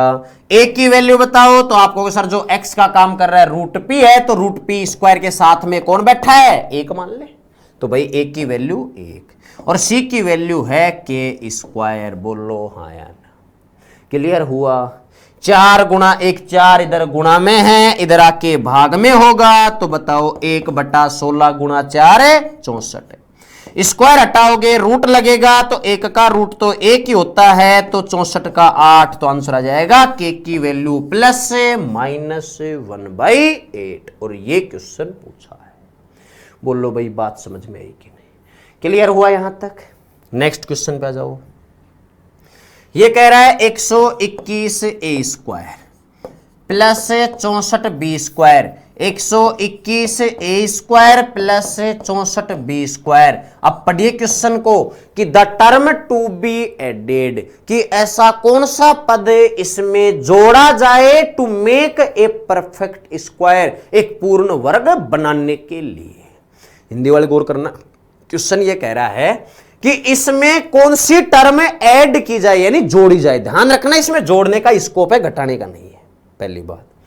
कि सर इसमें ऐसी कौन सी संख्या जोड़ी जाए ताकि एक पूर्ण वर्ग बन जाए, ये व्यंजक जो भी है, ये जो भी इक्वेशन है ये बन जाए। क्लियर? यानी इसमें आपको कुछ ऐसी संख्या जोड़नी है ताकि ये एक परफेक्ट स्क्वायर बन जाए। तो आप कहोगे सर एक कंडीशन तो वो जो अपने पास है वो भी लगा सकते हो, लेकिन उसको लगाने की जरूरत नहीं पड़ेगी, मैं बता दूंगा भी क्यों नहीं पड़ेगी। आप बताओ, यही तो है। क्लियर? अब आप बताओ क्या ये पूरा पूरा वर्ग है किसी का? दोनों? बोले सर है। चलो बताओ 121 किसका वर्ग होता है? 11 का। 11 a का स्क्वायर करे तो क्या ये नहीं मिलेगा? बोले सर मिलेगा। 64 b का स्क्वायर करे तो क्या ये 8 b का स्क्वायर नहीं मिल सकता? 8 का स्क्वायर करो 64 b का स्क्वायर ये लो, मतलब इसको रूट के स्क्वायर के अंदर लिख दिया बस। क्लियर? अब आपके माइंड में एक बात आएगी, बोले सर अगर प्लस करना है तो एक फॉर्मूला जरूर पढ़ा था sir, a square plus 2ab plus b square, बोलो होता है कि नहीं? अगर गलती से क्या जानबूझ के माने, अगर इसको मैं a मान लूं, इसको b मान लूं, तो क्या ये पूरा a स्क्वायर प्लस ये पूरा b स्क्वायर और आगे अगर प्लस 2ab और मिल जाए तो क्या a प्लस b का स्क्वायर बनेगा? और a प्लस b का स्क्वायर बनते ही आप कहोगे सर ये तो पूर्ण वर्ग बन गया क्योंकि स्क्वायर आ गया। तो आप कहोगे सर इसमें क्या ऐड करें? तो आप बोलोगे सर इसमें ऐड कर दो क्या? 2ab। क्या ऐड कर दो? 2ab। चलो कर देते हैं 2a। a की जगह किसको माना था? आप कहोगे सर 11a। और b की जगह किसको माना था? तो आप कहोगे सर 8b को। तो क्या ये 2ab करते ही स्क्वायर परफेक्ट स्क्वायर बनेगा? बोलो हाँ या ना? तो क्या जोड़ना पड़ा इसमें? तो आप कहोगे सर ये वैल्यू इसमें जोड़नी पड़ी। कितना जोड़ना पड़ा? 8 गुणा 2 16, 16 गुणा 11 क्या 176 मिलेगा? 16 गुणा 11 क्योंकि 6 एक 7 और लास्ट में शुरू में एक 6 है। बोलो हाँ या ना? साथ में है a और b, तो आप बताओ क्या जोड़ना पड़ा? आपको सर 176 ab जोड़ना पड़ेगा उसके लिए, तो आंसर आ जाएगा 176 ab। और ये क्वेश्चन पूछा है। बोलो भाई हाँ या नहीं? क्लियर हुई इतनी बात? बताओ भाई पहचान सकते हो या नहीं? अगर इसको आप उस तरीके से करना चाहो sir b square minus 4ac से, तो मैं उससे बता देता हूं कि अगर उससे करना चाहो तो कैसे करोगे। देखो भाई ये तो डायरेक्ट इसलिए बता देना क्योंकि अपने को फॉर्मूला पता होता है a square plus b square plus 2ab, इसलिए डायरेक्ट अपन ने बात की इसकी, क्योंकि नॉर्मल सा क्वेश्चन बन जाता है, बहुत ही आसान बन जाता है ये तो। ठीक है, बाकी आप उससे कर लो। देखो आप बताइए 121a square plus 64b square. ठीक है, अब आप बताइए अपने को एक ऐसी वैल्यू चाहिए ताकि ये एक परफेक्ट स्क्वायर बने। क्लियर? तो आप बताओ परफेक्ट स्क्वायर के लिए इसमें कुछ ना कुछ ऐड करना पड़ेगा, अपने को कुछ ना कुछ ऐड करना पड़ेगा। अब यहां पर दो कंडीशन बनती है, या तो आप भाई कोफिशिएंट जो वेरिएबल होता है x और y z कुछ भी ले लो, यहां पर दो कंडीशन बनती है, या तो इसको a स्क्वायर के टर्म में लो या फिर इसको b के टर्म में लो। क्लियर? अगर मैं इसको a स्क्वायर के टर्म में ले लेता हूं, मान लो थोड़ी देर के लिए, थोड़ा गौर करना भाई, इसको समझना अगर उस तरीके से चलना चाहो तो, बाकी उस तरीके से चलने की जरूरत नहीं है, फिर भी चलना चाहो तो बता रहा हूं। अगर a स्क्वायर के टर्म में ले, यानी जहां पर पहले x स्क्वायर आता था ना उसकी जगह मैं a स्क्वायर ले रहा हूं इस बार, तो आप कहोगे सर ये बनेगा 121a स्क्वायर। फिर जो अगला टर्म आएगा वो क्या a का टर्म आएगा? बोलो हाँ या ना? a का टर्म के साथ कुछ ना कुछ वैल्यू बैठी होगी, और ये जो वैल्यू बैठे हैं ये अपने को नहीं पता, तो इसको मैं मान लेता हूं थोड़ी देर के लिए क्या है, x है, मान लेते हैं थोड़ी देर के लिए। और लास्ट में क्या मिलेगा? तो आपको सर लास्ट में मिल जाएगा 64b स्क्वायर। बोलो हाँ या ना? क्लियर हुई इतनी बात? अब आप बताओ अगर ये परफेक्ट स्क्वायर है, यहां पर ध्यान रखना a स्क्वायर के टर्म में लिया अपन ने, अगर ये परफेक्ट स्क्वायर है तो आप कहोगे sir b square minus 4ac बराबर क्या होना चाहिए? 0 होना चाहिए। और इस इक्वेशन को किसके फॉर्म में बनाया अपन ने? a स्क्वायर और a के फॉर्म में बनाया है, चाहो तो b स्क्वायर के फॉर्म में बना सकते थे आप। ठीक है, अब आप बता दो कि सर b स्क्वायर, b की जगह कितना है? तो आपको सर a स्क्वायर के टर्म में, तो a के साथ कौन बैठा है? x। अपने को तो x की वैल्यू चाहिए, a पहले से बैठा है, तो आप बताओ b की जगह है x, तो x स्क्वायर माइनस 4ac करोगे तो बताओ बराबर जाके प्लस का होगा, तो ये 4a की वैल्यू बताओ, तो आप कहोगे सर 121 a की वैल्यू है। बोलो है कि नहीं? भाई a कौन होता है? जो x स्क्वायर साथ बैठता है, यहां x स्क्वायर काम कर रहा है a स्क्वायर, तो इसके साथ 121 बैठा है। उसके बाद में कौन है? c जो लास्ट में बैठा है, लास्ट में कौन बैठा है? 64b square. बोलो हाँ या ना? क्लियर है?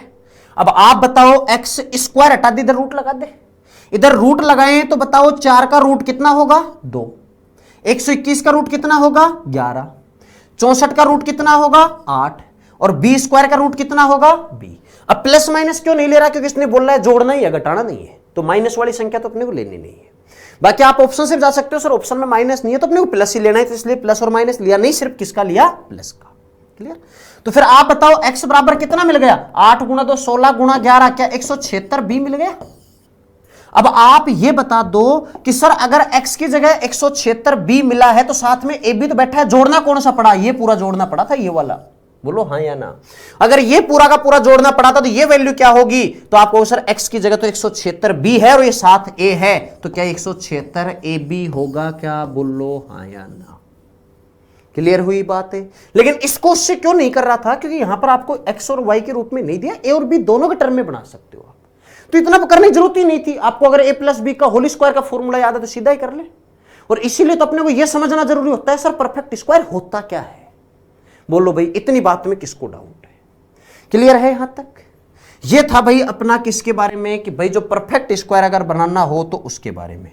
अब नेक्स्ट अपन पढ़ रहे हैं, तो नेक्स्ट हेडिंग डाल लीजिए कि सर अगर डिविजिबिलिटी की बात करें किसी एक्सप्रेशन की, यानी डिविजिबिलिटी ऑफ एक्सप्रेशन, तो आप नेक्स्ट हेडिंग डाल लीजिए divisibility of an expressions, of an expressions, यानी कि कोई व्यंजक अपने को दे रखे हैं, उनकी जो भाजकता होगी वो क्या होगी, कैसे पता करेंगे कि वो किस किस से डिवाइड होंगे, यानी व्यंजकों की भाजकता, व्यंजकों की भाजकता। देखो भाई, यानी कोई भी अगर एक्सप्रेशन है, कोई भी एक व्यंजक है, तो उसकी भाजकता की बात करें तो वो कैसे पता करेंगे, उसके लिए बात कर लेते हैं।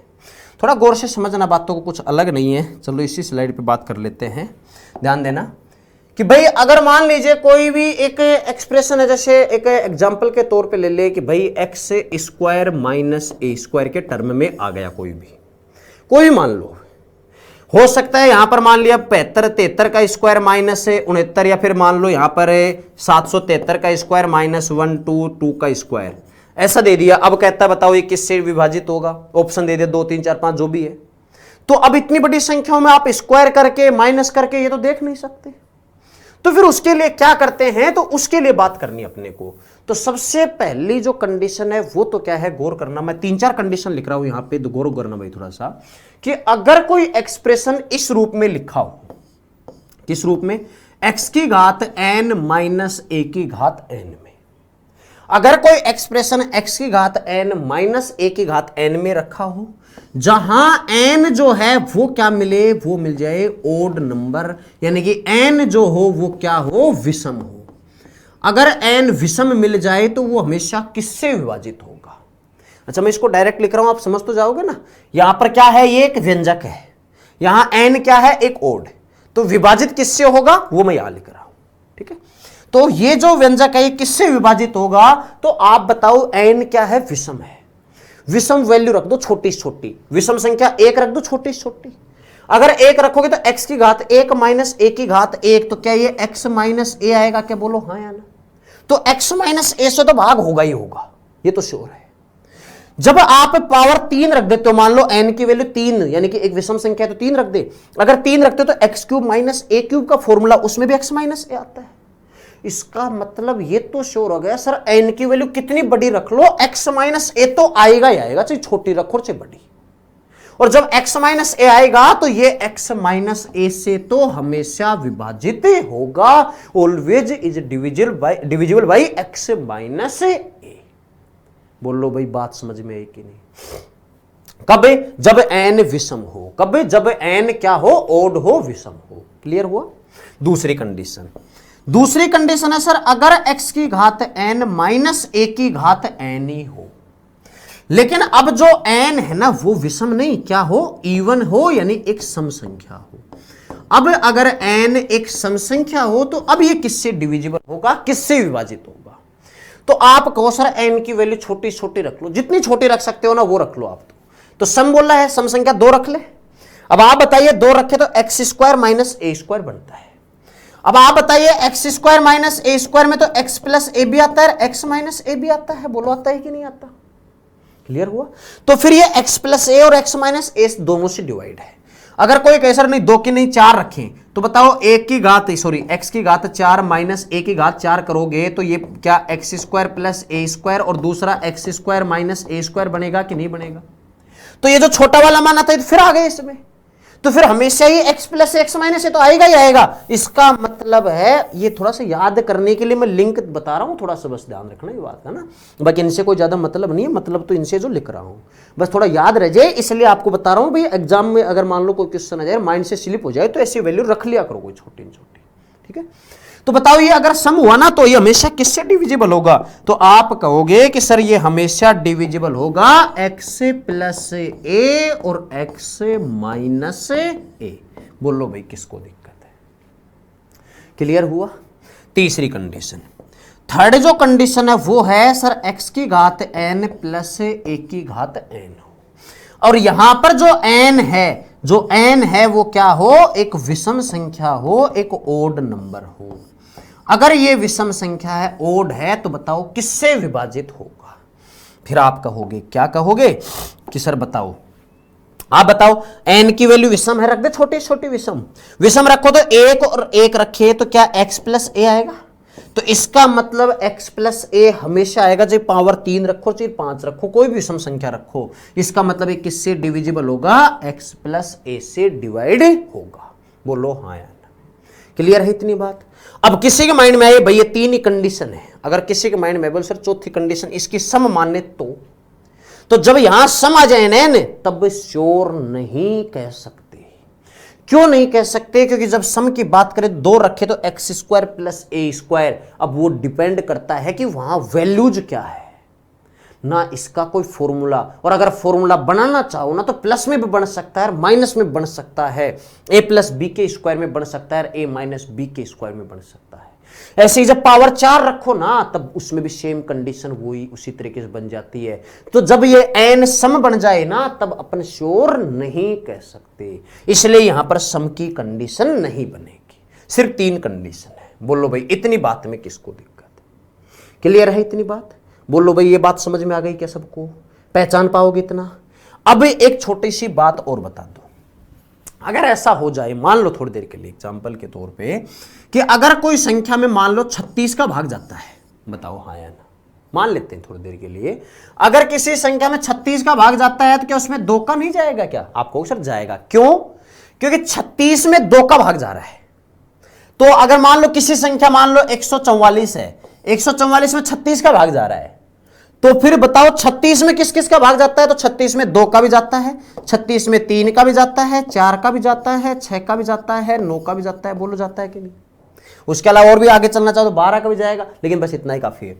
36 में इन सबका भाग जा रहा है, तो जब 144 के ऊपर जाए ना तो देखो 144 में अगर 36 का भाग जा रहा है तो 144 में 2, 3, 4, 6, 9 सबका भाग जाएगा कि नहीं? बोलो क्या इन सभी का भाग 144 में भी जाएगा? बिल्कुल जाएगा। क्यों जाएगा? क्योंकि 36 का भाग 144 में जा रहा है, और ये सारी वैल्यू जैसी है जिनका भाग 36 में जाता है तो इनका भाग इसमें तो जाएगा ही जाएगा। तो कई जगह ऐसा हो सकता है क्वेश्चन के अंदर कि अगर मान लो आपको कह देता है कि 25 की पावर 3 माइनस मान लेता हूं यहां पर 3 की पावर 3, ठीक है, a cube minus B cube है, अगर n विषम है तो बताओ ये किससे डिवाइड होगा? तो आप कहोगे सर a माइनस बी यानी 25 माइनस 3 से। 25 में 3 घटाओ कितना आएगा? 22, लेकिन 22 ऑप्शन में नहीं मिला। अब ऑप्शन कैसे हैं? 2, 3, 5, 7 ऐसे है। अब 22 तो ऑप्शन में नहीं है, तो फिर ये देखो कि सर 22 नहीं है तो ऐसा कौन सा ऑप्शन है जिसका भाग 22 में जाता हो? तो 22 में 2 का भाग जा रहा है, तो उसके अलावा 3, 5 और 7 का नहीं जा रहा, तो फिर आप आंसर क्या लगाते? 2। ऐसा नहीं होगा कि 2 भी मिल जाए 11 मिल जाए, ऐसा होगा नहीं। बोलो भाई इतनी बात समझ में आई क्या? क्लियर हुआ? ये था भाई किसका? Divisibility of an expressions. अब करते हैं इसके ऊपर कुछ क्वेश्चंस।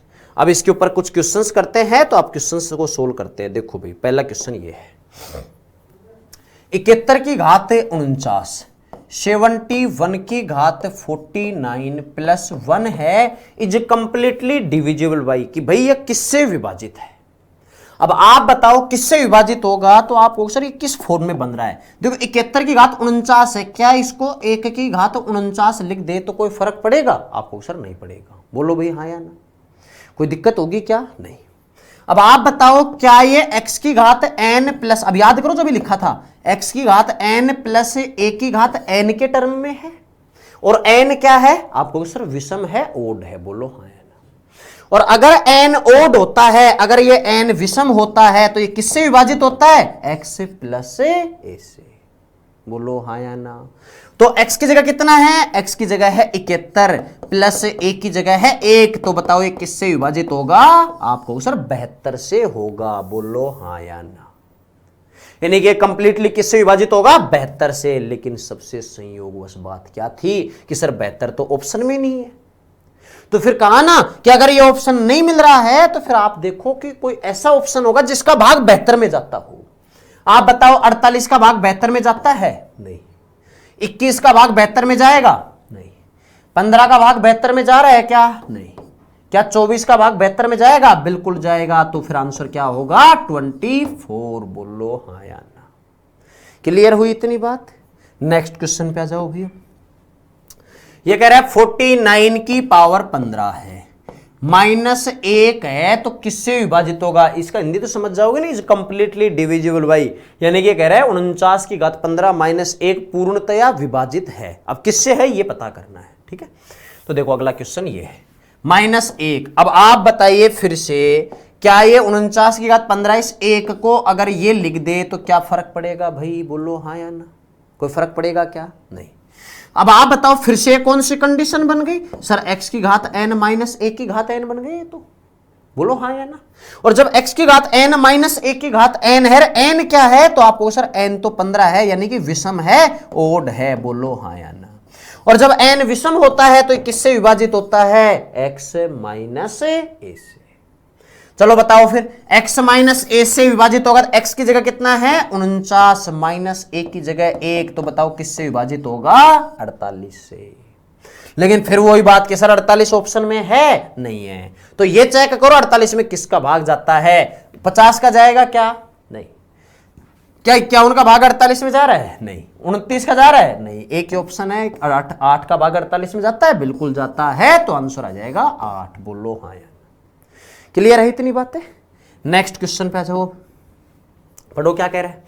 कॉमन फैक्टर ऑफ 13 की घात 7 प्लस 11 की घात 7, 13 की घात 7 प्लस 11 की घात 7, और दूसरा दिया है 13 की घात 5 प्लस 11 की घात 5, और इन दोनों में बोला है कॉमन फैक्टर। कॉमन फैक्टर का मतलब होता है उभयनिष्ठ गुणनखंड। गुणनखंड का मतलब है ऐसी संख्या बतानी है जिसका भाग इसमें भी जाए इसमें भी जाए, जिसका भाग इसमें भी और इसमें भी जाए। तो चलो आप बताओ, अब अगर इसकी बात करें तो इसमें किसका भाग पूरा पूरा जाएगा, इसमें किस किस का भाग जाएगा पूरा पूरा। तो आप कहोगे सर ये किस फॉर्म में, देखो x की घात n प्लस a की घात n के फॉर्म में है, बोलो हाँ या ना। और ये भी इसी फॉर्म में, x की घात n प्लस a की घात n, और n क्या है दोनों में, 7 और 5 दोनों में ही विषम है, बोलो है कि नहीं। और अगर दोनों में विषम है तो किससे विभाजित होता है हमेशा, किससे डिविजिबल होता है, x प्लस a से। तो बताओ ये किससे डिवाइड होगा, आपको sir x plus a, x का मतलब 13 प्लस a का मतलब 11, और ये भी किससे डिवाइड होगा, x प्लस a यानी 13 प्लस 11। अब आप बता दो खुद ही, अब आप खुद ही बता दीजिए 13 प्लस 11 कितना हुआ, तो आपको सर 24, यानी इसमें 24 का भाग जाएगा, तो क्या इसमें भी 24 का भाग जाएगा क्या, बोलो हाँ या ना। तो 24 का भाग इसमें भी जा रहा है इसमें भी जा रहा है, इसका मतलब दोनों में ही जा रहा है, तो ये 24 इन दोनों का क्या है, कि कॉमन फैक्टर है। और यही पूछा है कॉमन फैक्टर बताओ, तो कितना हो जाएगा कॉमन फैक्टर, 24, ये आपसे पूछा है। बोलो भाई बात समझ में आई कि नहीं, क्लियर हुई इतनी बात। नेक्स्ट आ जाइए, अब नेक्स्ट क्वेश्चन है 93 की घात 10 माइनस 1024, 93 की घात 10 minus 1024 is completely divisible by. अब आप बताओ ये किससे विभाजित है, ये पूछा है। 93 घात 10 है, अब 1024 है, अब आप इसको भी पावर बनाओ, तो थोड़ा सा गौर करना भाई यहां से। ये तो जाहिर सी बात है, एक बात तो श्योर है सर, यहां पर जिससे भी डिविजिबल होगा तो ऑप्शन के अकॉर्डिंग अगर बात करें तो इसको भी पावर के रूप में बनाएं। क्यों, क्योंकि 93 की पावर 10 निकालना थोड़ा मुश्किल होगा, क्योंकि 93 को 10 बार तो गुणा तो कर नहीं सकते आप। तो फिर आप देखो कि ये जो 1024 है किसकी पावर बने, तो ये जो 1024 होता है किसकी पावर होती है, थोड़ा सा गौर करना। 8 की पावर 3 कितना होता है, 512, बोलो होता है कि नहीं। अगर 8 की पावर 6 करते हैं तो कितना मिल जाता है, तो आपको सर 8 की पावर 6 का मतलब होता है कि भाई 3 बार और गुणा कर दो, ठीक है। तो जब 8 की पावर 3 यानी 512 बनता है तो आपको सर जो 2 की पावर की बात करें, 2 की पावर कितनी करनी पड़ेगी, तो 2 की पावर 10 कर दूं तो 1024 मिल जाएगा। थोड़ा मतलब मेरी बात को समझिए, एक दूसरे से लिंक कर रहा हूं, अगर याद नहीं हो तो। बाकी आजकल मैक्सिमम लोगों को तो ये याद भी होती है, क्योंकि कई बार काम आती है वैल्यूज। जैसे 512 है, 256 है, पता है सर डबल होता जा रहा है। तो जब 8 की घात 3 512 होता है तो 512 का डबल ही है, तो आप कहो सर 8 की घात 3, ये तो सबको पता है ना क्यों बोला, तो ये 512 है। तो अगर इसको एक बार और यानी डबल कर दूं, यानी अगर इसी को 2 से गुणा कर दूं तो क्या ये 1024 बनेगा। अब आप बताओ, ये 8 का मतलब है 2 की घात 3 और इसकी घात 3 यानी 2 की घात 9 यार एक ही है, तो क्या 2 की घात 10 ही 524 होता है। मतलब थोड़ा सा रिलेट करना बता रहा हूं यहां से, बस क्लियर। तो आप बताइए ये जो 2 की घात 10 है वो कितना बनेगा, 512 का डबल यानी 1024। तो 1024 को लिख दोगे 2 की घात 10। बोलो भाई इतनी बात समझ में आई क्या। और एग्जाम वाले ने इसलिए दिया है ना क्योंकि आपको पता है एग्जाम में क्वेश्चन आया हुआ है ये, तो फिर वहां पर भी एग्जाम में क्वेश्चन इस तरीके से देता है कि बच्चे उसको कर पाए। तो आप या तो इसको रिलेट करो, अगर रिलेट नहीं कर पा रहे हो डायरेक्ट याद है तो बहुत अच्छी बात है। क्लियर हुआ यहां तक। अब आप बताओ ये x की घात n माइनस a की घात n का टर्म बन गया क्या। लेकिन यहां अब n क्या है, तो अब कहोगे सर n क्या है, यहां पे सम है इवन है, बोलो है कि नहीं। और अगर ये सम संख्या है n, अगर ये सम संख्या तो किससे विभाजित होता है, तो आपको सर ये x प्लस a से भी होगी और x माइनस a से भी, बोलो हाँ या ना। क्लियर हुई इतनी बात कि सर ये x प्लस a से भी विभाजित होगी और x माइनस a से भी। चलो बताओ, अगर ये x प्लस a से हो तो 93 प्लस 2 से भी होगी, बोलो हाँ या ना। और दूसरा किससे विभाजित होगी, x माइनस a यानी 93 माइनस 2 से भी विभाजित होगी। बोलो भाई बात समझ में आई कि नहीं। क्लियर है। अब आप खुद ही बता दो, 93 2 95 क्या ऑप्शन में है, कोई बात नहीं देखेंगे। 93 माइनस 2 91, कोई सा ऑप्शन में ढूंढो कौन सा मिल सकता है। आप बताओ पहला ऑप्शन 12।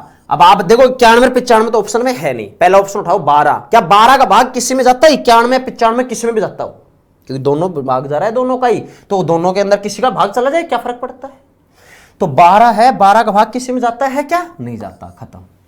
11 का भाग 91 95 में किसी में जाता है, 11 का भी नहीं जाता। 13 का भाग देखो, 13 का भाग 7 91 में जा रहा है 7 बार, लेकिन 95 में जाता है, तो 13 हो सकता है क्योंकि 13 का भाग कम से कम एक में तो गया है ना, तो 91 में से डिविजिबल होगा, 95 में से होगा, 7 से भी होगा, 13 से भी होगा, 19 से भी होगा। अब फोर्थ ऑप्शन आ जाइए 17। बताओ 17 का भाग किसी ऑप्शन में जा रहा है क्या, देखो किसी में भाग जा रहा है 17 का भाग 91 में नहीं जा रहा, 95 में नहीं जा रहा, तो 17 खत्म। तो आंसर आ जाएगा ऑप्शन नंबर बी। बोलो भाई हाँ या ना। पॉसिबिलिटी कई है यहां पर, पॉसिबिलिटी कई है। अगर 13 की जगह यहां पर ऐसा भी हो सकता, 13 की जगह आपको क्या दे देता ऑप्शन में, मान लो यहां पर 19 दे देता, तो आंसर 19 हो जाता। क्यों, क्योंकि 19 का भाग 95 में जा रहा है। बोलो भाई इतनी बात क्लियर हुई कि नहीं। यानी कि यहां पर जो इसका किससे डिविजिबल होगा, ये 13 से डिविजिबल होगा। बोलो भाई इतनी बात क्लियर है सबको। बोलो भाई दिक्कत है किसी को यहां तक। अब नेक्स्ट आइए और नेक्स्ट हेडिंग बना लीजिए। नेक्स्ट अपन पढ़ेंगे मैक्सिमा एंड मिनिमा। तो नेक्स्ट हेडिंग डालिए मैक्सिमा एंड मिनिमा।